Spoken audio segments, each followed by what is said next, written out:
Get your hands off me. Back up. Hey, watch it. You walked right into me.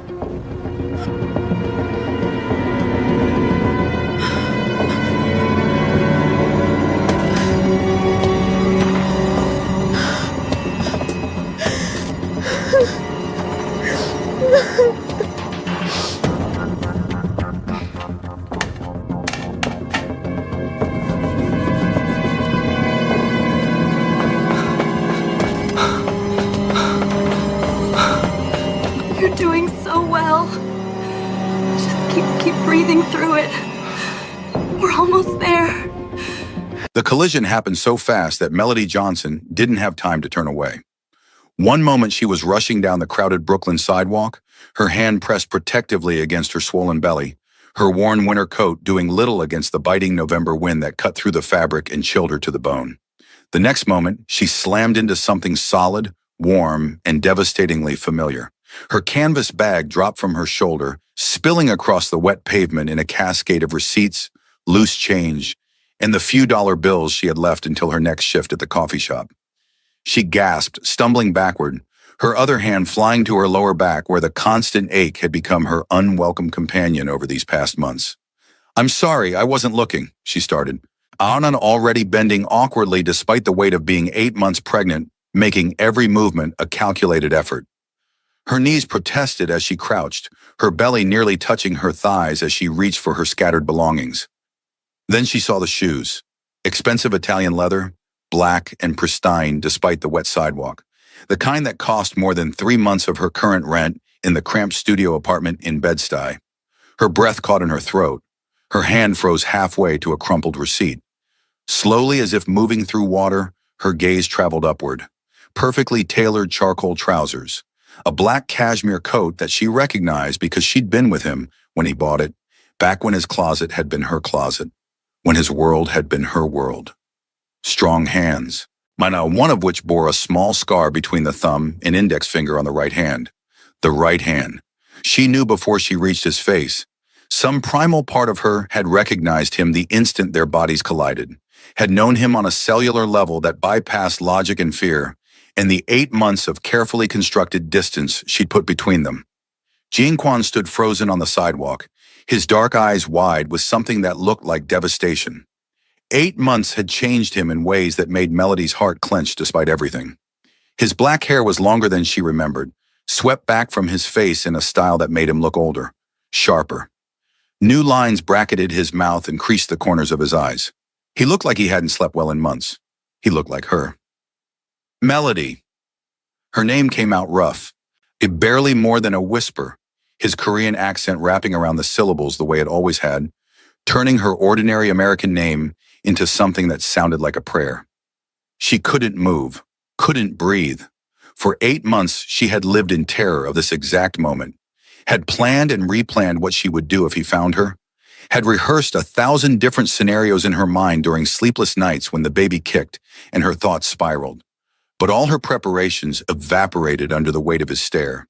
His gaze dropped from her face, traveling down slowly, inevitably, to where her coat had fallen open, to where her hands still rested protectively over the pronounced swell of her abdomen, over the baby who chose that exact moment to kick hard against her palm as if sensing her panic.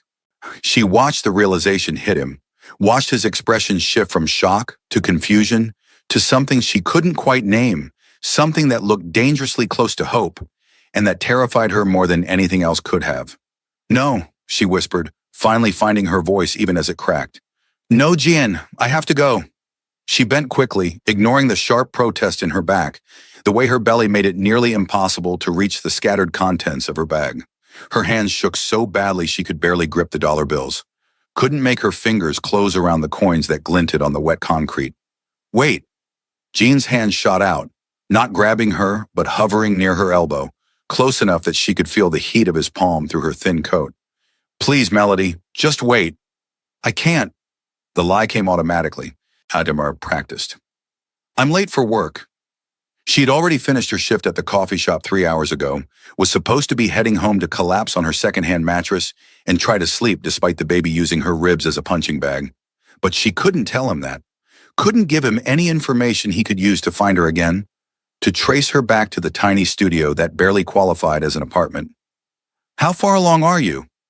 The question was quiet, almost clinical, but she heard the tremor underneath it, heard the terrible hope and the equally terrible fear. That's none of your business. She managed to scoop up most of her belongings, shoving them haphazardly into her bag. Melody, please. His voice dropped lower. Just tell me how far along you are. She made the mistake of looking up at him then.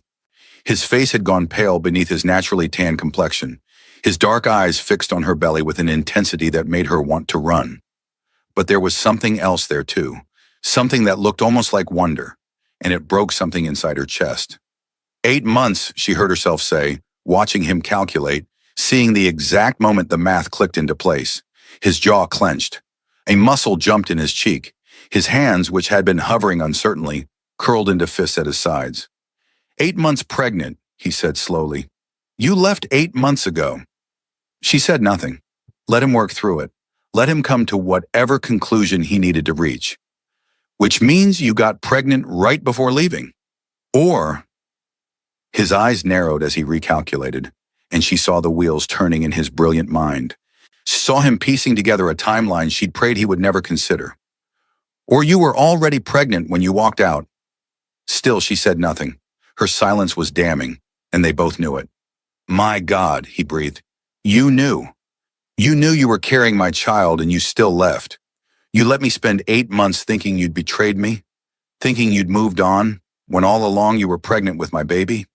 You don't know, she started, but he cut her off. Is it mine? The question hung in the freezing air between them. A taxi honked somewhere behind her. A group of college students laughed as they pushed past on the narrow sidewalk, jostling Melody and making her stumble. Jian's hand shot out to steady her, his grip firm on her elbow. Sornan, the touch sent electricity racing through her body, even as her mind screamed at her to pull away. No, she said firmly, the lie tasting like ash on her tongue. No, it's not yours. I'm with someone else now. His name is David. We're very happy. Something flickered across Jian's face too quick for her to read. Pain, maybe, or disbelief. He took a half step back, his hand dropping from her elbow. You moved on quickly, he said, his voice gone cold, flat. The warmth that had briefly lit his features when he first recognized her vanished completely, replaced by the mask she remembered all too well. You left 8 months ago, and you're 8 months pregnant. That means you got pregnant within days of leaving me? He paused, and she saw him recalculating again, saw the moment another, worse possibility occurred to him. Or, he said slowly, his eyes narrowing, you were already pregnant when you left. You were pregnant with my child, and you ran anyway. I told you, it's not... Don't lie to me, Melody. His voice was quiet, but carried an edge that made her freeze. I can see it in your eyes. You were pregnant when you walked out. How far along were you then? A week? 2 weeks? Did you even know? She wanted to lie again, wanted to maintain the fiction of David, of moving on, of a life that didn't include Yan Quan and all the complicated, painful history between them. But her body betrayed her. Her hand moved unconsciously to her belly, a protective gesture she'd developed over the past months, and his eyes tracked the movement. You knew, he said, and it wasn't a question anymore. You knew you were carrying my baby, and you left anyway. You let me spend 8 months thinking the worst of you when you were alone and pregnant. I had my reasons, she managed, her voice barely above a whisper. What reasons could possibly justify this? The coldness cracked, revealing the anger and hurt beneath. What could I have done that was so terrible you had to take my child and disappear? I can't do this. She straightened, one hand pressed against her lower back, where the ache had become a sharp pain. Not here. Not now. She turned to walk away, but the baby kicked again, harder this time, and she couldn't quite suppress the wince. Are you all right? Concern broke through his anger immediately. Melody, are you hurt? I'm fine. She took a step, then another, putting distance between them. Goodbye, Jian. She made it 3 steps before his voice stopped her. Hey, Melody. She didn't turn around. If she turned around, if she saw his face again, she might break. She might tell him everything. About that night, about the mistake in the darkness, about the fear that had driven her away and kept her running. I will find out why you left, he said quietly. but his voice carried the weight of a promise. I will find out what happened. And when I do, we're going to have a very long conversation about our child. Our child. The words hit her like a physical blow. You can run again if you want, he continued, but I'll find you. And this time, I'm not letting you go without answers.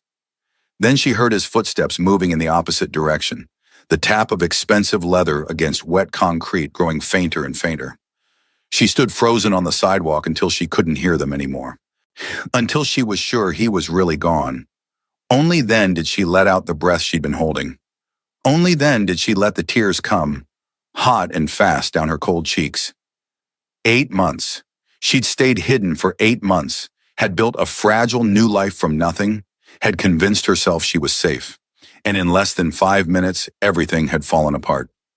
Melody walked the 8 blocks to her apartment in a daze, barely registering the cold that bit through her thin coat or the people who had to step around her slow, shuffling progress. Her mind kept replaying the moment of recognition, the shock in Jian's dark eyes, the way his gaze had fixed on her pregnant belly, like he was solving an equation he'd been working on for months. He'd figured it out. Of course he had. Jianquan hadn't built an empire by being slow or stupid. He knew the baby was his, knew she'd been pregnant when she left, knew she'd spent 8 months hiding from him while carrying his child. And now he would come looking for answers. Her apartment building was a 4-story walk-up with a temperamental heating system and neighbors who fought loudly at 2 in the morning. She'd been here for 6 months, the longest she'd stayed anywhere since leaving the penthouse. It was supposed to be temporary, just until she saved enough for something better, something safer. But the pregnancy had complicated everything. Medical bills had eaten through her meager savings. Her body had made it impossible to work the double shifts she'd been pulling at the coffee shop. She climbed the stairs slowly, her hand on the railing, pausing on each landing to catch her breath and let the cramping in her lower back ease. By the time she reached the 3rd floor, sweat had broken out on her forehead despite the cold, and the baby was doing gymnastics against her ribs. She fumbled with her keys, her hands still shaking from the encounter. The lock finally gave and she stumbled inside, leaning back against the door as it closed behind her. The studio was small but clean, barely 400 square feet that served as bedroom, living room, and kitchen all at once. She tried to make it cozy with secondhand furniture from the thrift store and cheap prints she'd found at the dollar store, but it still felt temporary, like a place you stayed while waiting for your real life to begin.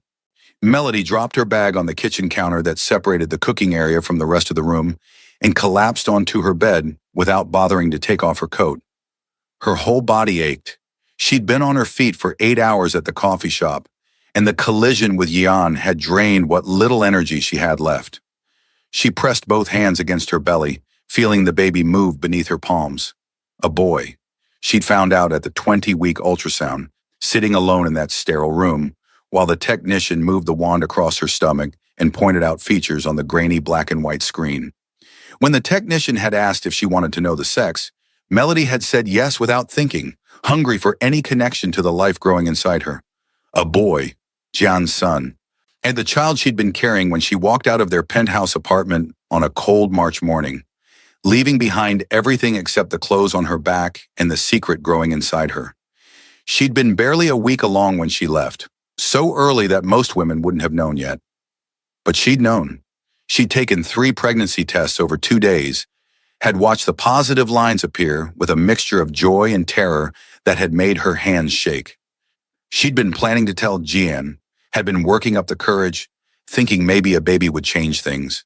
Maybe a baby would soften him, would make him see that his overprotective control was suffocating her, would help him understand that she needed to breathe. Then she'd overheard the conversation that changed everything. She'd been coming back from the drugstore with more pregnancy tests, wanting to confirm what she already knew, needing to see those positive lines one more time before she told Jian about the baby. She'd let herself into the penthouse quietly, her mind already rehearsing how she would break the news. That's when she heard Jian's voice from his office. The door was cracked open, and she'd frozen in the hallway, her shopping bag dangling from her hand. "I don't care what she wants," Jian had said, his voice cold and hard in a way that made her blood run cold. "She doesn't leave this apartment without security. She doesn't see friends without me vetting them first. She doesn't make any major decisions without consulting me. Is that clear?" A pause, someone responding, though she couldn't hear the other voice clearly through the door. Yes, next, sir, Jean had continued. But respectfully, Mrs. Kwan is becoming increasingly unhappy with the restrictions. Mrs. Kwan. He was talking about her. My wife's happiness is my concern, not yours, John had snapped. Your job is to ensure her safety. If she tries to leave without permission, you stop her. If she argues, you call me immediately. She seems to think she has freedom, but she needs to understand that her freedom ended the day she married me. This is for her own good. Melody had stood in that hallway, one hand pressed against her still flat stomach, where a life had just begun, and realized she couldn't stay. Not just for herself, but for the baby growing inside her. She couldn't raise a child in a cage, couldn't let Jian's need for control extend to their son or daughter. Couldn't bring a baby into a world where love looked like surveillance and protection felt like prison. So she'd waited until he left for a business meeting. She'd packed nothing but her wallet and phone, knowing that taking luggage would alert the security cameras, would give them time to stop her. She'd walked out wearing only the clothes on her back and the knowledge that she was pregnant, that she was running for two now. She'd been running ever since. Now lying on her second-hand mattress with her hand on her belly, Melody felt the weight of those 8 months crash down on her. The fear, the loneliness, the constant looking over her shoulder, waiting for the moment when Jean's resources and connections would finally track her down. That moment had come today on a crowded Brooklyn sidewalk, and she hadn't been ready for it. Edith would never have been ready for it. Sleep came fitfully that night. She woke at 3 a.m. from a dream where Jian was standing in her apartment, his face expressionless, telling her she belonged to him, and so did the baby. She woke again at 5 from contractions that turned out to be Braxton Hicks. False labor that made her panic until the cramping eased. By the time her alarm went off at 7, she felt like she'd been hit by a truck. She dragged herself to the coffee shop, arriving 15 minutes late for her morning shift.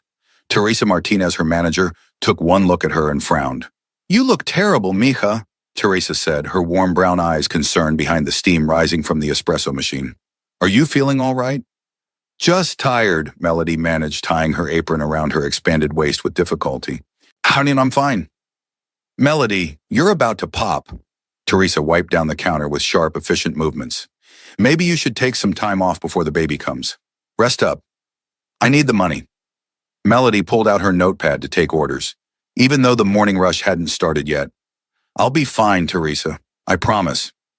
But she wasn't fine. By the lunch rush, she was dizzy and nauseous, her back aching so badly she could barely stand. She dropped a tray of dishes, the crash echoing through the small shop, and Teresa sent her to the back room to sit down. That's it, Teresa said firmly, her Puerto Rican accent thickening the way it did when she was worried or angry. You're going home, and you're not coming back until after you have that baby. I'll still pay you for your scheduled shifts this week, but you need to rest. Teresa, I can't afford. I don't care what you can afford. Teresa's voice softened but remained firm. You're going to hurt yourself or the baby if you keep pushing like this.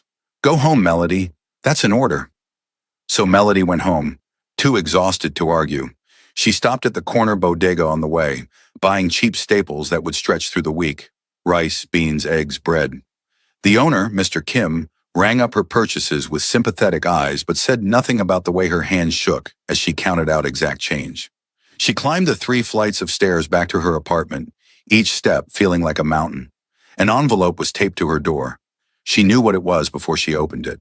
Had been expecting it, dreading it, trying to pretend it wouldn't come. Eviction notice. 30 days to vacate the premises due to unpaid rent. Melody stared at the paper in her hands, the words blurring together as tears filled her eyes. She was 3 months behind on rent. She'd been trying to catch up, had been putting every spare dollar toward the debt. But the medical bills from her prenatal care had eaten through her savings faster than she could replace them. The free clinic only covered so much. The ultrasounds, the blood tests, the visits to make sure the baby was developing properly, it all added up. And now she had 30 days to find somewhere else to live while 8 months pregnant and effectively out of work. She unlocked her door and went inside, the eviction notice still clutched in her hand. She sat on her bed, still wearing her coat, and let the reality of her situation crash over her in waves. She had no money, no job, no family to turn to. So her mother had died 5 years ago from breast cancer. Her father had left when she was 6, and she'd never tracked him down. Never wanted to. No siblings, no cousins close enough to ask for help. She'd been so careful, so determined to make it on her own, to prove that she could survive without Yeon's money and control. But survival and actually living were two different things, and right now she was barely managing the first. The thought crept in like poison, tempting and terrible. She could call him. One phone call and all her problems would disappear. Jean would pay her rent, cover her medical bills, make sure she had everything she needed. He would wrap her in luxury and security, would give their son the best of everything. All she'd have to do was give up her freedom and go back to being his beautiful, controlled wife. No. She'd rather live in a shelter than go back to that cage. She'd rather struggle and scrape and fight for every dollar than return to a penthouse that felt like a prison, no matter how gilded. Melody spent the rest of the day looking at apartment listings online, her second-hand laptop balanced awkwardly on her knees as she sat propped against her pillows. The search grew more desperate with each passing hour as she realized there was literally nowhere she could afford. Every listing required first month, last month, and security deposit, a sum that might as well have been $1 million for all her ability to come up with it. Studios in worse neighborhoods than hers still wanted $2,000 up front. Rooms for rent required background checks and proof of employment. Nobody wanted to rent to an 8 months pregnant black woman with no job and an eviction on her record. That night, she lay in bed feeling the baby kick and cried silent tears that slid down her face and into her pillow. She'd thought she was strong enough to do this alone. She'd been so sure of it back in March when she walked out of that penthouse, her head high despite the fear churning in her stomach. She'd been wrong. The next 3 days blurred together in a haze of exhaustion and panic. She tried to rest like Teresa had ordered, but rest was impossible when her mind wouldn't stop spinning through worst-case scenarios. Homeless shelters that wouldn't take her this late in pregnancy, giving birth alone in an emergency room, social services taking her baby because she had nowhere to live. On the 4th day, she forced herself to go back to the coffee shop to pick up her paycheck. Teresa took one look at her and insisted on driving her home after her shift ended. "Have you been sleeping?" Teresa asked as they sat in her old Honda outside Melody's building, the engine running to keep the heat on. "Not really," Melody admitted. "And eating?" "When I remember." "Melody, honey." Teresa turned to face her fully, her round face creased with concern. "You can't do this to yourself. You need to take care of you and that baby. Do you have anyone who can help you? What about the baby's father?" The question made Melody's chest tighten. "He doesn't know." "Maybe it's time to tell him." Teresa's voice was gentle but firm. "Pride isn't worth your health, mija. It isn't worth putting that baby at risk." "It's not about pride." Melody looked out the window at the crumbling brick building that was no longer her home. "Not really, not with an eviction notice counting down the days. It's about survival. If I tell him, I'll lose everything." Teresa didn't understand. How could she? But she didn't push. She made Melody promise to call if she needed anything, then watched her climb the stairs to make sure she got inside safely. That night, Melody woke at 2 a.m. to pain so intense she couldn't breathe. Sharp, stabbing pain in her abdomen that made her curl into a ball and gasp for air. Not contractions. She knew what those felt like from the false labor she'd been having for weeks. This was something else. Something wrong. She managed to grab her phone from the nightstand with shaking hands and dial 911. The dispatcher's calm voice cut through her panic, asking questions, promising help was coming. Melody answered as best she could between waves of pain, one hand pressed against her belly, silently begging the baby to be okay. She heard sirens in the distance, growing closer, and prayed harder than she'd prayed in years. The paramedics arrived quickly, their efficient movements and calm voices cutting through her terror. They helped her down the 3 flights of stairs, one on each side supporting her weight as the pain came in waves. By the time they reached the street, the sharp stabbing had eased to a dull, throbbing ache. But her vision was swimming, and she felt like she might pass out. They loaded her into the ambulance. And one of the paramedics started taking her vitals while the other drove. The inside of the ambulance was bright and sterile and smelled like disinfectant. "Blood pressure is 170/110, the paramedic announced, her voice tight with concern. She was a young woman, maybe 30, with kind eyes and quick hands. Possible preeclampsia. How far along are you? 34 weeks, Melody managed through gritted teeth. Any bleeding? No, just pain. They rushed her into Brooklyn Methodist Hospital straight to labor and delivery. Nurses swarmed around her the moment the ambulance doors opened, hooking her up to monitors, checking the baby's heartbeat, taking blood. Their movements were practiced and efficient, but Melody could see the concern in their faces. A doctor came in, a Korean woman in her 50s with kind eyes behind wire-rimmed glasses and gentle hands that pressed against Melody's abdomen, checking for tenderness. Her name tag read, Dr. Patricia Chen. I'm Dr. Chen, she said, her voice calm and steady. You're showing signs of severe preeclampsia. Your blood pressure is dangerously high, and you have protein in your urine. We need to get it under control, but if we can't, we may need to deliver the baby tonight. It's too early, Melody whispered, fear closing her throat. He's not ready. 34 weeks is early, but babies born at 34 weeks do very well with proper care, Dr. Chen said gently. Right now, my concern is keeping both of you alive. Do you understand? Melody nodded, too scared to speak. They gave her medication to lower her blood pressure and magnesium sulfate to prevent seizures. The pain gradually eased, replaced by a strange, disconnected feeling, like she was floating slightly outside her body. They kept her overnight for observation, and by morning her blood pressure had stabilized enough that Dr. Chen agreed to hold off on delivery.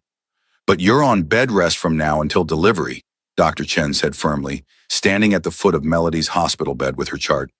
Complete bed rest, no work, no stairs if you can avoid them, minimal physical activity. Someone needs to be checking on you regularly. Do you have anyone who can help you? I'll figure something out, Melody said, because what else could she say?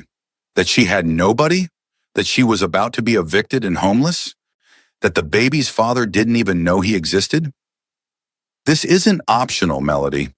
Dr. Chen's voice was stern now, the kind voice of before replaced by the no-nonsense tone of a doctor who'd seen too many women not take preeclampsia seriously. If your blood pressure spikes again, we'll have no choice but to deliver. And next time, we might not catch it in time. Do you have family? Friends? The baby's father? No family, Melody said quietly. My boss checks on me. That'll be enough. Dr. Chen looked skeptical, but she signed the discharge papers anyway. Before leaving, she squeezed Melody's hand. Take care of yourself. That baby needs you healthy. Teresa came to pick her up from the hospital, took one look at the discharge instructions and shook her head firmly. You can't go back to that apartment, Teresa said as they sat in her car in the hospital parking lot. 3 flights of stairs? No way, you're coming to stay with me. Teresa, I can't impose. You're not imposing.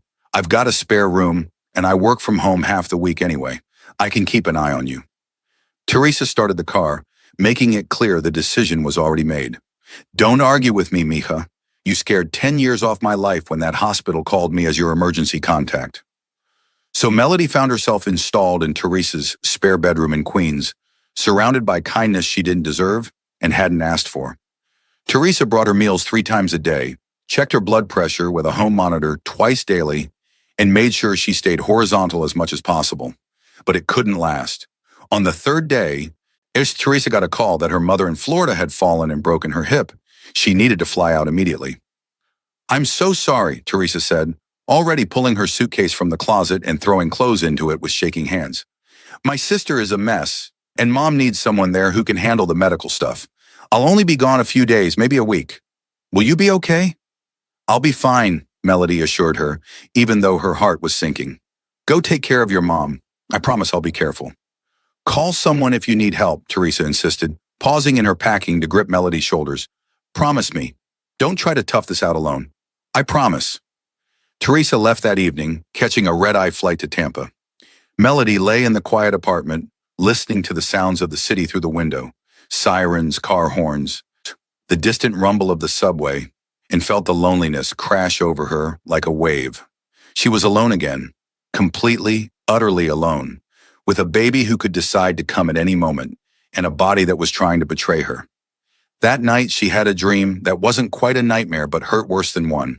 She was back in the penthouse, newly married to John, lying in their massive bed and watching him sleep. In the dream, she reached out and touched his face, traced the line of his jaw with her fingertips. He'd opened his eyes and smiled at her. A real smile, soft and unguarded. The smile he saved only for her in those early days before everything got complicated. "I love you," Dreamjon had said, pulling her close. "More than anything. I'll keep you safe. I promise." She woke crying, her hand pressed against her belly. We're missing something that had been real once, but had turned toxic. The real Jian had loved her. She'd never doubted that. But his love had become a prison. His promises of safety had become bars on a cage. She left before she could tell him about the baby, had run before she could see whether a child would have changed him or made him worse. The next morning, she woke to cramping. Not severe, just uncomfortable but persistent. She tried to ignore it, tried to rest like the doctor had ordered. But by afternoon, the cramping had intensified. When she went to the bathroom, there was spotting. Not much, just a little, but enough to make her heart race with fear. She called the hospital with shaking hands. The nurse who answered listened to her symptoms and told her to come in immediately. Not an ambulance-level emergency, one but serious enough that she shouldn't wait. Melody called Teresa's number, but it went straight to voicemail. She was probably on the plane or dealing with her mother at the hospital in Florida. She tried again, left a message, but knew Teresa couldn't help her from 1,000 miles away. She called 911, but when she explained her situation, they told her it wasn't an emergency that warranted an ambulance. She should take a car service or taxi to the hospital. She had $18 in her wallet. Not enough for a taxi from Queens to Brooklyn, not even close. She could take the subway, but the thought of navigating stairs and crowded platforms while cramping and spotting terrified her. She sat on the edge of Teresa's guest bed, her phone in her hand, staring at her contact list. There was only one person who could help her. One person who would drop everything and come, no questions asked. One person who had the resources to get her to the hospital safely. She should call anyone else. Should call a car service and figure out the money later. Should reach out to one of Teresa's neighbors or beg Mr. Kim at the bodega for a loan. Should do literally anything except what she was about to do. But the baby came first. Her pride, her fear, her need for independence. None of it mattered as much as making sure her son was safe. She scrolled through her contacts until she found it. The number she'd saved 8 months ago and sworn she'd never use. Her thumb hovered over the call button for a long moment, her heart pounding so hard she could feel it in her throat. Then she pressed it. He answered on the second ring. "Melody." The surprise in his voice was evident. He'd checked the caller ID, couldn't believe she was actually calling him. "I need help." Her voice cracked, tears already streaming down her face. "I'm bleeding. The baby, something might be wrong, and I need to get to the hospital, but I don't have money for a taxi, and I'm in Queens and give me the address." His voice had gone sharp, focused, all business. No questions about why she was calling after running from him, no demands for explanations, just immediate, efficient action. She told him Teresa's address, the words tumbling out in a rush between sobs. "Stay there," he commanded. "Don't move. I'm sending a car. It'll be there in 10 minutes. Jean, I don't. Just stay put and keep calm. The car is coming." He paused, and when he spoke again, his voice had softened slightly. "You're going to be okay, both of you." He hung up. Melody sat clutching her phone, trembling. 9 minutes later, there was a knock on Teresa's apartment door. She opened it to find a driver in a dark suit, professional and courteous, his face carefully neutral. "Mrs. Kwan," he said with a slight bow, "I'm here to take you to Brooklyn Methodist Hospital." She didn't correct the name, just grabbed her bag and let him help her down the stairs. His touch was gentle but firm, supporting her weight without making her feel helpless. The car was a black Mercedes, sleek and expensive, the kind of vehicle Jian used for business. She slid into the back seat, and the driver pulled smoothly into traffic. "Mr. Kwan asked me to tell you he's meeting you at the hospital," the driver said, his eyes on the road. "He's about 15 minutes behind us." "He doesn't need to come," Melody said, but the words sounded weak even to her own ears. "With respect, ma'am," the driver said quietly, "I don't think anything could keep him away." They made it to the hospital in 20 minutes, the driver navigating through Queens and Brooklyn traffic with the kind of efficiency that came from years of practice. He helped her inside, staying with her until a nurse came to take her to labor and delivery, only leaving once she was safely in medical hands. She was settled into a room and hooked up to monitors when Jean arrived. He looked like he'd run the whole way despite having a car. His hair was disheveled, his tie loose, his face pale beneath his tan. He stopped in the doorway of her room, his chest heaving, his eyes scanning her from head to toe as if checking for visible injuries. "Is she all right?" he asked the nurse before Melody could say anything. "Is the baby all right?" "We're monitoring her now," the nurse said calmly, a middle-aged black woman with gentle hands and a no-nonsense demeanor. "The doctor will be in shortly." Jean moved into the room, stopping a few feet from her bed like he was afraid to get closer, like he thought she might bolt if he came too near. "You called me," he said quietly, and there was something raw in his voice, something vulnerable that she'd never heard before. "I didn't have anyone else," Melody admitted, because there was no point in lying. "Not now, not here. I don't care why you called." He ran a hand through his hair, making it stand up even more. "I'm just glad you did. How bad is the pain? How much bleeding?" "Not much bleeding, just spotting. The cramping is better now." She looked down at her hands, unable to meet his eyes. "I'm sorry. I shouldn't have." "Don't." His voice was firm. "Don't apologize for calling me when you needed help. That's—" He broke off, seeming to struggle for words. "That's what I should have been there for all along." Dr. Chen came in then, pulling the curtain slightly for privacy as she examined Melody. Her face was serious but not panicked as she checked the monitors and pressed gently against Melody's abdomen. "Your blood pressure is elevated again, but not critical," Dr. Chen said, making notes on her chart. "The spotting appears to have stopped. The baby's heartbeat is strong." She looked up, her gaze moving between Melody and Jean.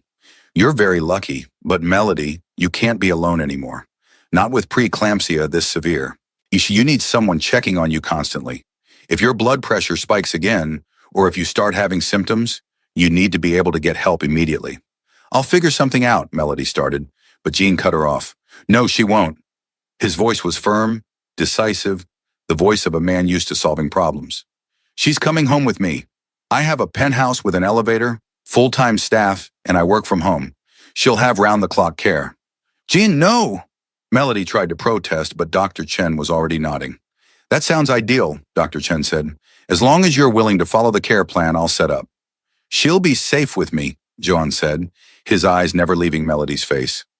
"I'll make sure she follows every restriction, attends every appointment, has everything she needs." Dr. Chen looked at Melody. Is this acceptable to you, Melody? I need to know you're comfortable with this arrangement." She wanted to say no, wanted to refuse, to maintain her independence, to keep running, but the cramping had scared her. The spotting had terrified her. The thought of being alone in Teresa's apartment when her blood pressure spiked again, with no one to call for help, with the baby's life depending on her getting to a hospital in time, it was too much. "Just until the baby comes," she heard herself say, her voice barely above a whisper. "Then I'm leaving." "Agreed," Jian said immediately. "Whatever you want. Just let me help you until he's born safely." Dr. Chen kept her overnight for observation. Jian stayed in a chair beside her bed, refusing to leave even when she told him to go home and get rest. She woke several times during the night to find him still there, sometimes sleeping but mostly just watching her with an expression she couldn't decipher. In the morning, Dr. Chen discharged her with strict instructions and a warning that they might need to induce labor early if her condition worsened. Jin had already arranged everything. A car waited outside to take them to his penthouse. His assistant had picked up her things from Teresa's apartment. Not much, just a small bag of clothes and toiletries. The penthouse was exactly as she remembered. Floor-to-ceiling windows overlooking Manhattan, the city spread out below like a glittering carpet. Minimalist furniture in blacks and grays, expensive art on white walls. Everything sleek and modern and perfectly controlled. The guest room had been prepared for her, and the bed was made with soft white linens that probably cost more than a month of her old rent. Fresh flowers sat on the nightstand. Her few belongings had been unpacked and put away. "You don't have to stay in the guest room," Jian said carefully, standing in the doorway, like he was afraid to enter her space uninvited. "The master bedroom is yours if you want it. Everything is still the same. I haven't changed anything." "The guest room is fine," Melody said, because she couldn't handle the thought of sleeping in their old bed, surrounded by memories of when things had been good between them. "All right," He nodded, accepting her boundary without argument. I've hired a nurse to check on you during the day. She'll be here at 9 tomorrow morning. If you need anything at night, anything at all, my room is just down the hall. Hey, don't hesitate. Thank you, she said quietly, and meant it despite everything. He lingered in the doorway like he wanted to say more. Finally, he spoke. I know you don't trust me. I know you have every reason not to. But I meant what I said at the hospital. You're safe here, both of you. I won't try to keep you here after the baby's born. If you want to leave, you can leave. But for now, please just rest and let me take care of you. She nodded, too tired to argue, too overwhelmed by the last 24 hours to do anything but accept what he was offering. He left, closing the door softly behind him, and she lay back on the bed, staring at the ceiling. The nurse arrived the next morning as promised. Her name was Patricia Chen, no relation to Dr. Chen at the hospital, she explained with a warm smile. And she was a middle-aged Chinese-American woman with efficient movements and a gentle manner that immediately put Melody at ease. Patricia checked Melody's blood pressure, took her vitals, and made sure she was eating properly. Your blood pressure is still high but stable, Patricia said, noting the numbers in her chart. We'll keep monitoring it closely. Are you feeling all right? Any pain, dizziness, vision changes? No, Melody said. Just tired. That's normal. Rest as much as you can. Patricia packed up her equipment. I'll be back tomorrow morning at the same time. If anything changes before then, you have my number. Don't hesitate to call. Gene kept his distance for the first few days. He worked from his home office, came out for meals, checked on her briefly in the evenings. He was polite, or careful, never pushing for more than she was willing to give. It was so different from the man she'd left that she didn't know what to make of it. On the fourth day, she woke to voices outside her door, Jian and someone else, speaking in rapid Korean. She'd picked up enough of the language during their marriage to catch the gist. They were arguing about something, but she couldn't make out what.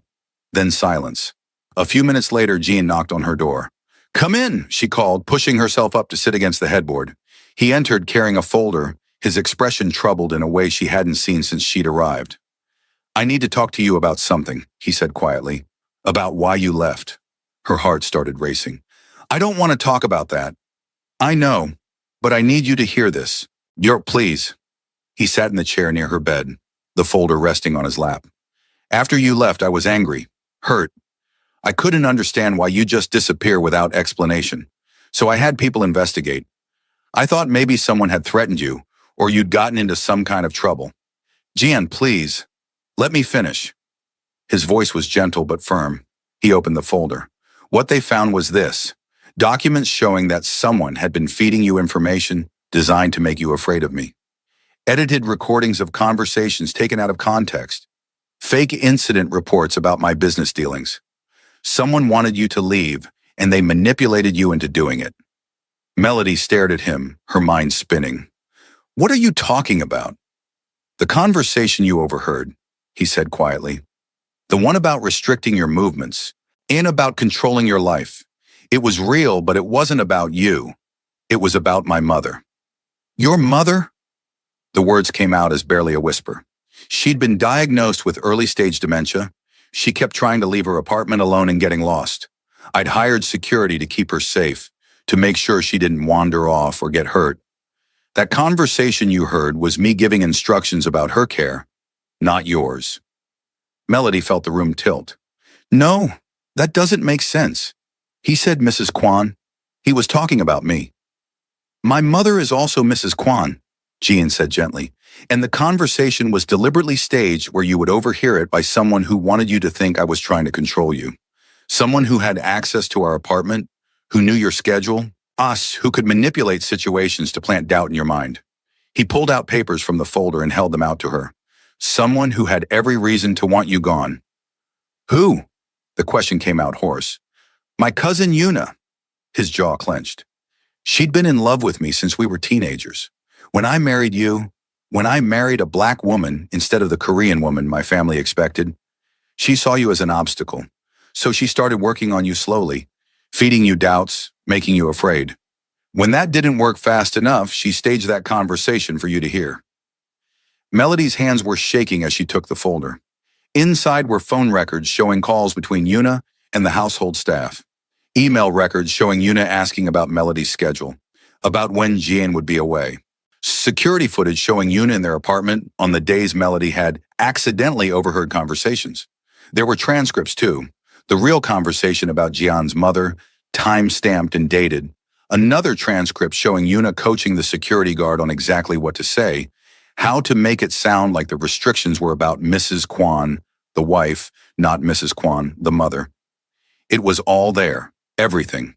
Evidence of a manipulation so careful, so calculated, that Melody had never suspected. Evidence that someone had weaponized her fears, had used her love for Jian against her, had driven her away deliberately. "I loved you," she whispered, tears streaming down her face. "I loved you so much, and I thought you were trying to turn me into a prisoner." "I know," Jian said, his own voice thick with emotion.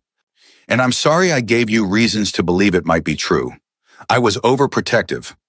I did restrict your movement sometimes, but only because my world is dangerous and I was terrified of losing you. I never wanted to control you, Melody. I just wanted to keep you safe." "So Yuna made me think—" She couldn't finish the sentence. "She made you think I was a monster," Jian completed quietly.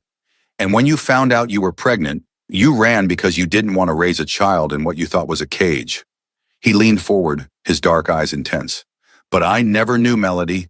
You were pregnant when you left, and I never knew. If I'd known, I would have moved heaven and earth to find you, to explain, to fix things between us. I found out just a few days before I left," Melody said through her tears. "I was going to tell you. I was so happy, so scared, so hopeful. And then I heard that conversation, and I thought if you were trying to control me, what would you do to our child? So I ran. And you've been alone this whole time?" His voice cracked. "Suffering alone, struggling alone, carrying my child alone because someone lied to you, and I was too blind to see it?" "Yes. God, Melody." He dropped his head into his hands. "I'm so sorry. I'm so sorry for all of it. For not seeing what Yuna was doing. For making you feel unsafe. For letting you leave without fighting harder to understand why." She started crying then, all the fear and pain and loneliness of the past 8 months pouring out. Jin moved to sit on the edge of her bed and pulled her gently into his arms. She should have pushed him away, should have maintained her distance. But she was so tired, even when he was so warm, and for the first time in 8 months, she wasn't alone. When she could finally speak again, she asked, "What happened to Yuna?" His arms tightened around her slightly. "She's gone, out of our lives permanently. She won't bother us again." "You didn't—" Fear spiked through her. "I didn't kill her, if that's what you're asking," he said quietly. "But I made it very clear that if she ever comes near you or our son again, that will change." His hand moved to her belly, tentative, asking permission. She nodded and he pressed his palm against her. Almost immediately the baby kicked, and Jian's eyes went wide with wonder. "He's strong," he breathed. "He takes after his father," Melody said, and felt Jian's sharp intake of breath at the acknowledgement. They sat like that for a long time, his hand on her belly, her head on his shoulder, feeling their son move beneath his palm. It wasn't forgiveness, not yet. The hurt was too deep, the misunderstanding too profound, the damage done by Yuna's manipulation too extensive. But it was a start. "I want to be there," Jian said quietly, breaking the silence. "When he's born, I want to be in the room, to see him take his first breath. Will you let me?" "Yes," Melody said without hesitation. "I want you there." "And after?" His voice was careful, cautious.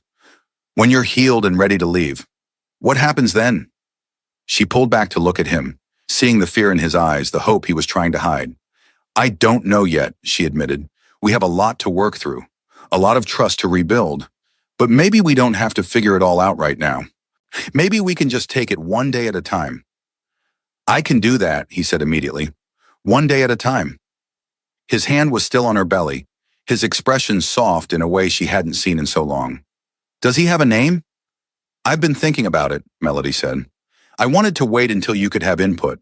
If you want to." "I want to," he said firmly. "What were you considering?" "Something Korean," she said. "Something that means strength or courage. He's going to need both of those things, growing up biracial in a world that doesn't always accept mixed children." Jane was quiet for a moment, his thumb moving in small circles on her belly. Junho, he said finally, it means brave and heroic, and it was my grandfather's name. He was the strongest man I ever knew. He married a woman my great-grandparents didn't approve of. She was from a lower class. And he spent his whole life proving that love was more important than status or bloodline. Junho, Melody tested the name, feeling how it fit. I like it, but I want to give him an American middle name too. Something that represents my heritage, my culture. What did you have in mind? Malcolm, she said, after Malcolm X, for strength and pride in who he is, for never being ashamed of his black heritage. Junho Malcolm Kwan, Jian said slowly, reverently. Our son. The next 2 weeks passed in a strange sort of peace. Melody rested, her blood pressure gradually stabilizing under Patricia's careful monitoring. Jin worked from home, always available if she needed anything but never hovering, never pushing for more than she was ready to give. And they ate meals together, talked carefully about neutral topics, slowly learning how to be around each other again. He told her about his work, the legitimate business ventures and the less legitimate ones. He didn't hide anything, didn't try to make himself look better than he was. He dealt in information, in protection, in services that existed in gray areas of the law. He had power and money and connections that reached into every corner of New York's underworld. He protected people who couldn't protect themselves, he said, punished people who deserved punishment. He existed in the spaces where the law couldn't or wouldn't reach. I know what I am, he said one evening over dinner. I'm not a good man by most people's standards, but everything I do with purpose. Does that include what you did to Yuna? Melody asked, pushing rice around her plate. Yes. His answer was immediate, unapologetic. The law wouldn't have touched her for what she did. Emotional manipulation isn't illegal. Driving someone away through lies and deception isn't a crime the police would investigate. But what she did to us, to our family, deserved consequences. So I gave her a choice. Disappear and start over somewhere far from here, or face me. And she chose to disappear? With money enough to survive, but not enough to be comfortable. She'll have to work for the first time in her entitled life. Consider it character building.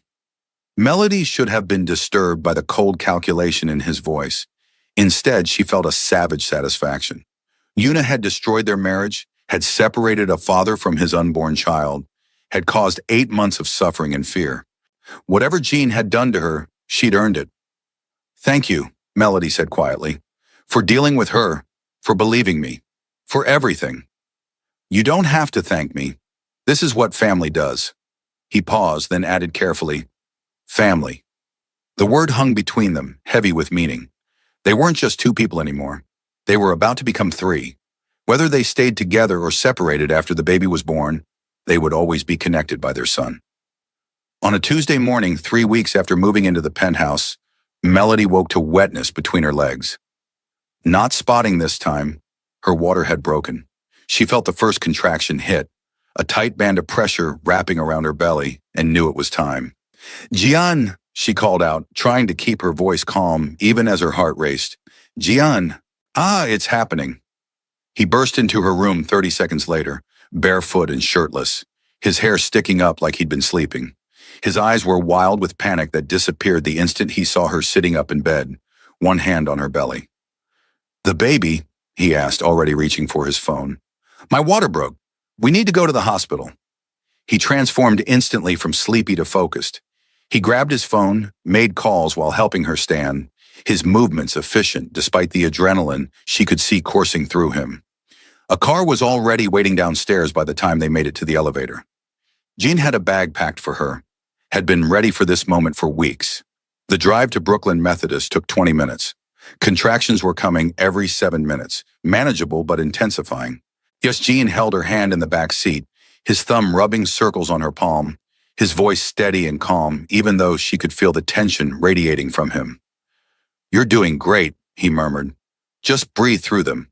We're almost there. They rushed her into labor and delivery, and Dr. Chen was already there, calm and professional as always. They checked her, and she was 4 centimeters dilated, moving quickly for a first baby. Looks like Junho is ready to meet his parents, Dr. Chen said with a smile. How are you feeling about pain management? Epidural, Melody said immediately. Definitely epidural. The anesthesiologist came, placed the epidural with practiced efficiency, and the pain faded to manageable pressure. Jin never left her side. He held her hand, wiped her forehead with a cool cloth. Wen whispered encouragement in both English and Korean. When she was fully dilated and it was time to push, he moved to support her back, his arms around her, lending her his strength. "You can do this," he murmured in her ear, his voice low and intense. "You're the strongest person I know.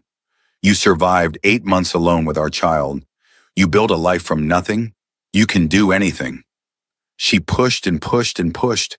The pain was incredible even with the epidural, a pressure so intense she thought she might break. But Jan's arms were around her, and Dr. Chen was coaching her through each contraction. And somewhere in the midst of it all, she heard a sound. Crying, high and angry and absolutely perfect. "It's a boy," Dr. Chen announced unnecessarily, holding up a tiny, furious, absolutely beautiful baby. "Ernie, congratulations." They placed him on Melody's chest, this tiny person she'd carried for 8 months, and she felt her heart crack open.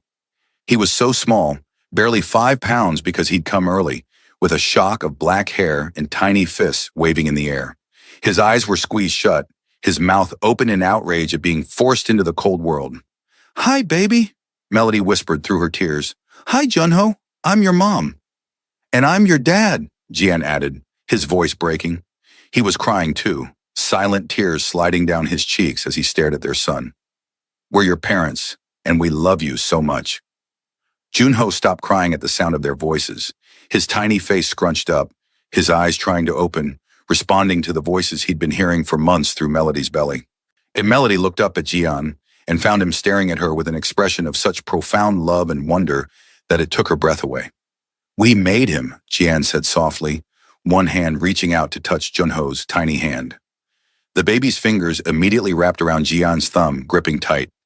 "We made this perfect person." "We did," Melody agreed, and in that moment, everything else fell away. The pain, the fear, the 8 months of separation. There was only this, their son finally here, finally safe, finally theirs. They let her hold Junho for a few minutes before taking him to be weighed and measured. 5 pounds, 2 ounces, 18 inches long. Perfectly healthy despite being a few weeks early. The nurses cleaned him up, wrapped him in a blue blanket, and brought him back. "Who wants to hold him first?" the nurse asked. "Ishon-chan," Melody said without hesitation. "Let his father hold him." The nurse placed Junho in Jian's arms, and he went completely still, like he was afraid to move and break the spell. He stared down at his son with an expression of absolute awe, his dark eyes wet with tears that kept falling. "Hello, Junho Malcolm," he whispered. "I'm your appa." He looked up at Melody, his eyes still streaming. "Thank you. Thank you for him. Thank you for surviving these 8 months. Thank you for calling me when you needed help. Thank you for letting me be here for this." "Where else would you be?" Melody asked softly. "He's your son." "I know. But after everything I did, everything I failed to do, you would have been justified in keeping him from me. You would have been within your rights to shut me out completely. But you didn't. Why, even after 8 months apart, even after all the pain and misunderstanding, you let me be here for this. That's a gift I'll never deserve."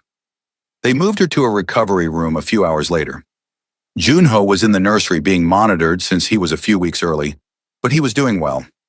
Jean had pulled strings to get Melody a private room with a couch that converted to a bed, and he'd already announced his intention to stay.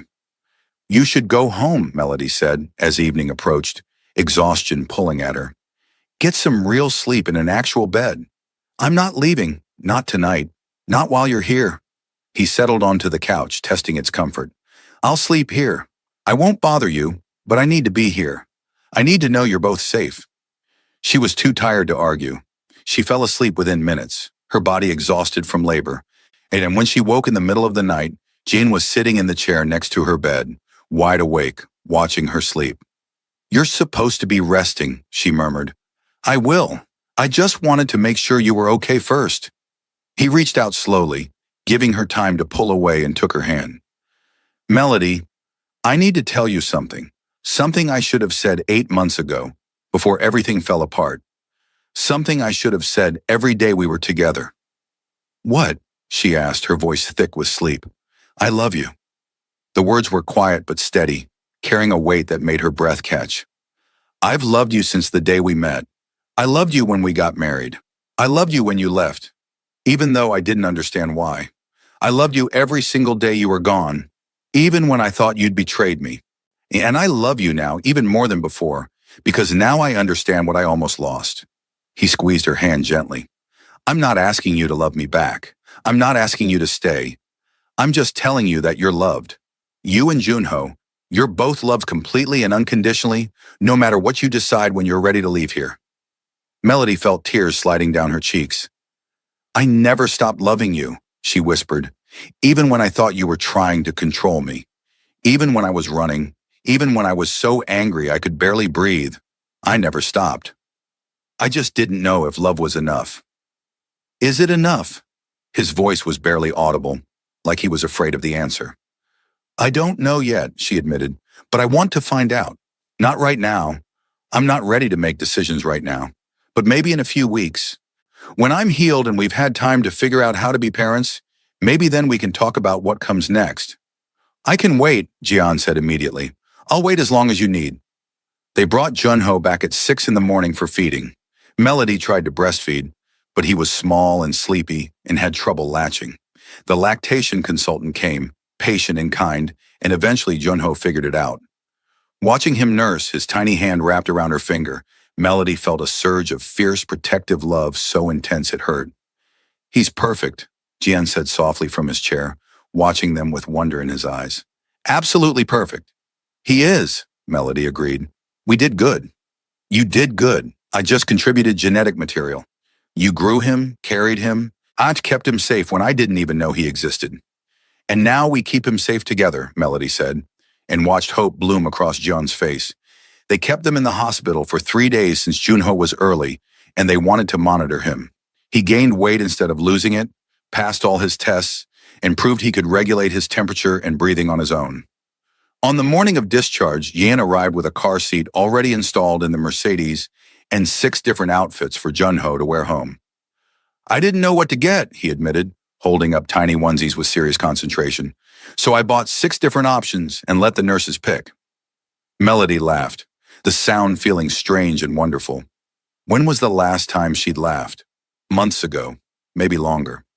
But looking at Jian holding up tiny baby clothes with complete focus, trying to make the perfect choice, she couldn't help it. They dressed Junho in soft blue cotton covered in little clouds. He looked impossibly tiny in the car seat, swallowed by the straps and padding designed for bigger babies.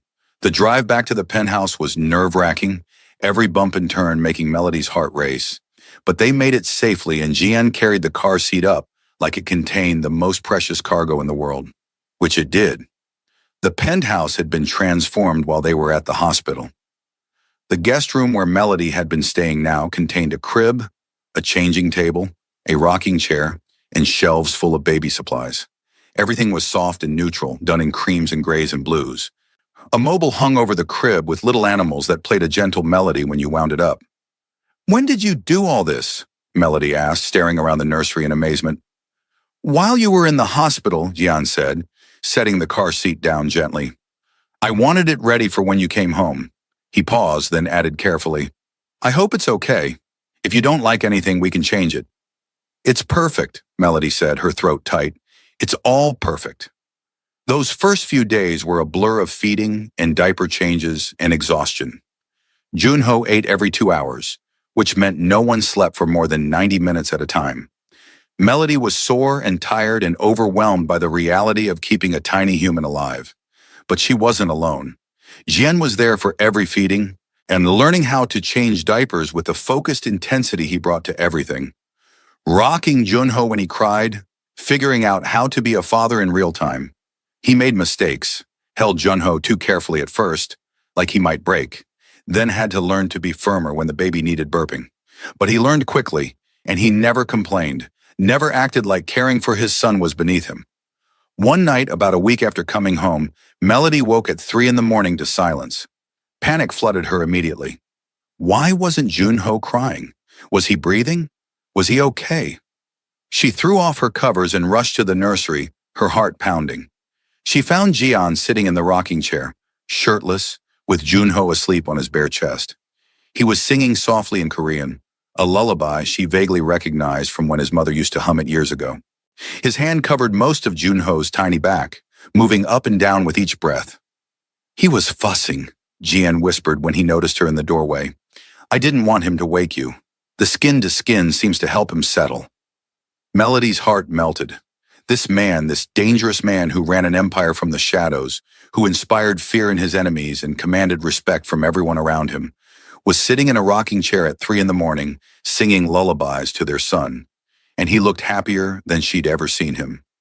You're going to be a good father, she said softly. I'm going to try, he said quietly. He deserves the best. You both do. She went back to bed but couldn't sleep. She lay staring at the ceiling, thinking about choices and second chances. Thinking about the life she'd built alone versus the life they could build together. Thinking about Yunho and what he deserved. Not just material things, but love and stability, and parents who chose each other every day. A few days later, Patricia came for a postpartum checkup. She examined Melody, checked her incision from where they'd had to make a small cut during delivery, and asked about her emotional state.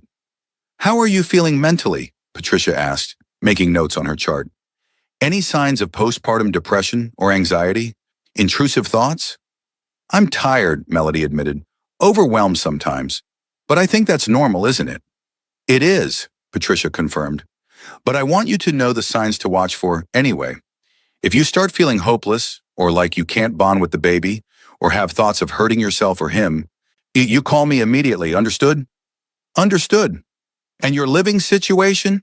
You have support? You're not trying to do this alone? I have support, Melody said. Junho's father is here. He's been amazing, actually. Good, that makes a huge difference. Patricia packed up her equipment. You're healing well physically. Your blood pressure is back to normal. Just keep resting when you can, and don't try to do too much too soon. After Patricia left, Melody found Jian in the nursery, standing over Junho's crib and watching him sleep with that expression of wonder that still hadn't faded even after a week of sleepless nights and dirty diapers. We need to talk, she said quietly. He tensed immediately, and she realized he thought she was about to tell him she was leaving, that their temporary arrangement was over. Jiri, okay? He said carefully. Let's go to the living room so we don't wake him. They settled on the couch, maintaining careful distance between them. Jian's hands were clasped tightly together in his lap, his jaw set, bracing himself for bad news. I've been thinking, Melody started, about what comes next, about what I want. Okay, he said again, his voice neutral even though she could see the tension in every line of his body. And I don't want to leave, she said, watching his face carefully. Not yet. Not until we've really tried to fix what broke between us. Hope flickered across his features, quickly suppressed like he was afraid to believe her. I want to go to counseling, she continued. Both of us, together and separately. I want us to learn how to communicate better, how to trust each other again. I want to understand why you were so overprotective, and I want you to understand why that terrified me. I want to build something new instead of trying to go back to what we had before, because what we had before wasn't working. You want to try again? The hope was breaking through now, evident in his voice. Really try? I want to try, Melody confirmed. Not for Junho, though he's part of it, but for us. Because despite everything, despite all the pain and misunderstanding and 8 months apart, I still love you, and I think you still love me. And maybe that's enough to build on. It's more than enough, Jian said immediately, his voice rough with emotion. It's everything. He reached out slowly, telegraphing his movement, giving her time to pull away. When she didn't, he took her hand in both of his. I'll do whatever you need. SAR, counseling, therapy, whatever it takes. I'll be completely honest, even when it's hard. I'll respect your boundaries, even when my instinct is to protect you by controlling the situation. I'll be the partner you deserve. And I'll try to communicate better instead of running when things get hard, Melody said. I'll try to trust you even when it's scary. I'll give you the chance to prove you've changed. Thank you. His voice broke on the words. Thank you for this chance. I won't waste it. They found a therapist who specialized in couples counseling, a Korean-American woman named Dr. Sarah Kim, who understood the cultural dynamics of their relationship without judgment. The first session was hard. They talked about the conversation Melody had overheard, about Yuna's manipulation, what about Jean's need for control and Melody's need for freedom. You both have valid fears, Dr. Kim said, her voice calm and measured. Jean, your world is dangerous. Your need to protect Melody isn't irrational, but Melody, being protected shouldn't mean being imprisoned. The question is whether you two can find a middle ground where you both feel safe. It took time, weeks of sessions, of hard conversations, of learning how to fight fair and communicate clearly. Jian worked on loosening his grip, on asking instead of demanding, on trusting Melody to make her own choices even when it scared him. Melody worked on not running at the first sign of conflict, on speaking up before resentment built, on trusting that Yin's protection came from love and not a desire to control. Junho grew, 1 month old, then 2, then 3. He started smiling. Moich started following them with his eyes, started grasping at toys with his tiny hands. Watching Jian with their son was Melody's favorite thing. He was patient and gentle, singing Korean lullabies and talking to Junho in both languages, determined their son would grow up bilingual. But as Junho grew, something became increasingly apparent, something that made Melody's stomach clench with anxiety every time she noticed it. Junho looked like Jihan, not just a passing resemblance. He had Jihan's distinctive cleft chin, his specific eye shape, the widow's peak that marked the wrong twin. The features were unmistakable to anyone who knew both brothers. And while Junho also had Melody's beautiful brown skin, her full lips, her nose shape, the Korean features he'd inherited came from the twin who had violated her. 3 months after Junho's birth, Sejin's family came to meet the baby. It was unavoidable. They'd heard about the birth, about Melody's return, and demanded to see their grandson. Melody had been dreading it, but Jean had assured her he would handle his family. His mother arrived first. Mrs. Soonja Kwan swept into the penthouse wearing a traditional hanbok, her face carefully neutral as she looked at Melody holding Junho. The baby was awake, his dark eyes looking around with infant curiosity. "So this is my grandson," Mrs. Kwan said in Korean, not bothering to greet Melody first. "His name is Junho Malcolm Kwan," Jean said firmly, also in Korean, "and you will greet his mother before you presume to hold him." Mrs. Kwan's lips thinned, but she turned to Melody with the barest nod. "Melody." "Mrs. Kwan," Melody replied coolly, her arms tightening protectively around Junho, and the older woman stepped closer, looking down at the baby. Melody watched her face carefully, saw the exact moment recognition hit. Mrs. Kwan's eyes widened slightly, her gaze moving from Junho's face to Melody's, then to Jian's. "He looks like," she started in Korean.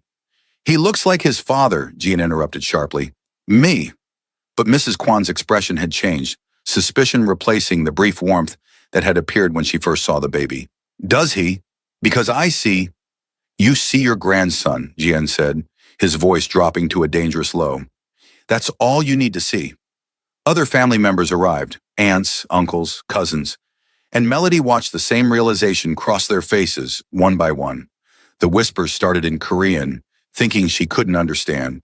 "Ma'am, he looks just like Jihan." "Are you sure the DNA test was accurate? Maybe she was with both of them." One of John's aunts, emboldened by the others, spoke loudly enough for everyone to hear. "Are you sure about that paternity test? He has Jihan's features exactly. And look at that skin. So dark. How do we know she wasn't with other men too?" "Other black men?" The room went silent. Jian's face went cold in a way that made even his relatives take a step back. "Get out," he said quietly, but his voice carried absolute authority. "Get out of my home. All of you." "Jian, we're just saying," his aunt tried. "You're questioning my wife's fidelity and implying my son isn't mine," Jian said, his voice like ice. "You're suggesting that because he has brown skin, he can't be a Kwan. Get out, now, before I have you removed." They left, his mother included, casting backward glances filled with judgment and suspicion. When the door closed behind the last of them, Jian turned to Melody. She was still sitting on the couch, Junho in her arms, tears streaming silently down her face. "I'm sorry," Jian said, moving to kneel in front of her. "I'm so sorry you had to hear that." "They think he's not yours," Melody whispered. "They think I was cheating. They looked at my baby and saw—" "They saw what small-minded racist people see," Jian interrupted gently. "They saw brown skin, and decided it meant betrayal. They saw features that reminded them of Jihan and ignored the DNA test that proves Junho is mine. They are wrong, and they are no longer welcome in our lives. But the damage was done. Even after Jian's family left, Melody found herself looking at Junho differently. He's seeing Jihan's features mixed with hers, wondering if people would always question whether he was really Jian's son, wondering if Jian himself, in private moments, looked at their baby and saw his brother instead of himself. 2 weeks later, on a quiet evening when Junho was asleep in his crib, Melody finally voiced her fear. "Do you see him?" she asked Jian as they sat together on the couch. "When you look at Junho, do you see Jihan?" Jian was quiet for a long moment. When he finally spoke, his voice was honest in a way that hurt. "Sometimes," he admitted, "not always, but sometimes, when the light hits his face a certain way, or when he makes a particular expression, I see features that remind me of my brother." Melody's heart sank. "But," Jane continued, reaching for her hand, "I also see you. I see your strength in the way he grips my finger. I see your beauty in his skin, in his smile. I see my father in his determined little frown when he's hungry. And most importantly, I see Junho. Not me, not Jahan, not even just you and me combined. I see him, his own person, who just happens to have inherited features from both sides of his family. Your family thinks, my family is racist and small-minded," John said firmly. "They looked at our beautiful biracial son and saw a threat to their idea of bloodline purity. They saw brown skin and decided it was wrong. But they don't get a vote in our lives anymore. They don't get to poison our son with their prejudice." "But what about when he's older?" Melody asked, voicing the fear that had been growing inside her. "What about when he looks in the mirror and sees features that look like the man who hurt his mother? What if he asks questions? What if—" "Then we'll tell him the truth," Jane said quietly. "Age appropriately, of course. We'll tell him that before he was born, there was a misunderstanding that hurt both of his parents. We'll tell him that a man who looked like his appa did something wrong, but we'll also tell him that he is not that man. He is Junho Malcolm Kwan, and he is loved for exactly who he is." Melody wanted to believe him, wanted to trust that love would be enough to overcome the visual reminder of trauma every time she looked at her son. But doubt crept in like poison. That night, Junho woke crying at 3 in the morning. Melody went to his nursery, prepared to feed him, but found Jian already there. He'd picked up Junho and was holding him against his bare chest, swaying gently and singing softly in Korean. Melody stood in the doorway, watching, and as she watched, she saw something that made her breath catch. Jian was crying, silent tears streaming down his face as he held their son, his voice never wavering on the lullaby. "I'm sorry," he whispered to Junho in Korean, thinking Melody couldn't hear or understand. "I'm sorry you look like him and not more like me. I'm sorry my family is cruel. I'm sorry the world will judge you for having brown skin and Asian features. But I promise you, I promise I will love you every single day. I will teach you to be proud of both sides of your heritage. I will make sure you know that you are perfect exactly as you are." He pressed his lips to Junho's forehead. "You are not him. You could never be him. You are mine. You are ours. And nothing, not your features, not other people's opinions, not anything, will ever change that." Melody stepped into the room and Jian looked up. His face wet with tears he made no attempt to hide. "I heard you," she said softly. "Good," he said simply, "because I meant every word." She crossed to them and wrapped her arms around both of them, her son and the man who had chosen to be his father, not just in biology, but in every way that mattered. "I love you," she whispered against Jian's shoulder. "Both of you." "And we love you," Jian replied, his free arm pulling her closer. "Always." 6 months after Junho's birth, they renewed their vows. It was a small ceremony, just close friends and the few family members who had proven themselves worthy of being in their lives. For Teresa came from Queens, crying happy tears. Dr. Chen attended, beaming with pride at her healthy patients. Patricia brought a gift for Junho, a silver rattle engraved with his name in both English and Korean. Junho, almost 6 months old and starting to sit up on his own, served as ring bearer with help from Teresa. Melody wore white, a simple dress that hugged her postpartum curves. Jian wore a traditional black suit with a tie that had subtle African print woven into it. A gift from Melody, a symbol of honoring both their cultures. When they said their vows, they meant every word. I promise to love you without caging you, Jian said, his voice steady and sure. To protect you without controlling you. To be your partner in all things, the good and the bad. To listen when you speak. To trust your choices. To respect your freedom even when it scares me. I promise to choose you every day. Not because I have to, but because I want to. Because you're the best thing that ever happened to me. I promise to love you without running, Melody said, her own voice strong despite the tears streaming down her face. To stay and fight when things get hard. To trust you even when it's difficult. To speak my truth instead of letting resentment build. I promise to choose you every day, not because I'm trapped, but because I'm free. Free to leave and choosing to stay. Free to love you completely and without fear. They sealed their promises with a kiss. Their friends applauded. Junho clapped his chubby hands together and laughed, not understanding but responding to the joy around him. Later that night, hour after the guests had left and Junho was asleep in his crib, they stood by the floor-to-ceiling windows looking out at the city lights. Do you ever think about what would have happened if we hadn't run into each other that day? Melody asked, leaning back against Jian's chest. Every day, he admitted, his arms wrapping around her waist, his hands resting on her stomach.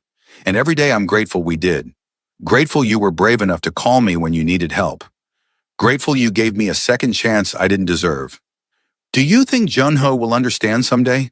Melody asked quietly. When he's older and asks about our story, I think we'll tell him the truth, Jian said. That his parents loved each other but almost destroyed that love through misunderstanding and fear. That they found their way back through hard work and forgiveness. That love isn't easy or simple, but it's worth fighting for. He pulled her closer. And I think we'll tell him that he was never unwanted or unloved. Not for a single second.